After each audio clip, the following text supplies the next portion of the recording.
Now we come to this 38th chapter today, and very candidly, it reveals the sin of Judah. First of all, it leads me to say that the sons of Jacob were certainly not very much of a comfort to him. It looks as if all the sons were problem children, and I think they were, with the exception of Joseph and Benjamin. And of course, there was a great heartbreak connected with Joseph.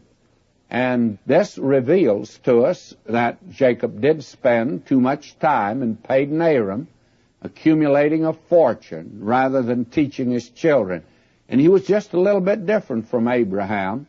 You'll remember that God said of Abraham, "For I know him, that he'll command his children and his household after him, and they shall keep the way of the Lord to do justice and judgment, that the Lord may bring upon Abraham that which he hath spoken of it."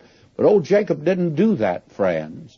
He was so busy down there contending with Uncle Laban, he didn't have much time for those boys. And that was highly tragic, because each one of them seemed to have gotten involved in something that was very, very sinful.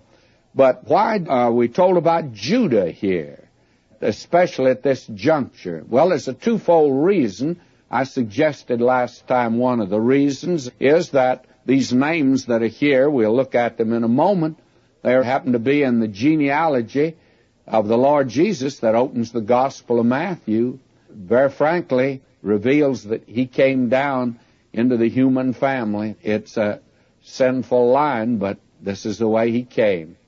And then there's another reason for this, especially at this time, because beginning in the next chapter, we go down to the land of Egypt, and Joseph goes ahead, as he very clearly detected from the fortuitous concurrence of circumstances in his life, that God had sent him down there to prepare the way for the coming down of the children of Israel.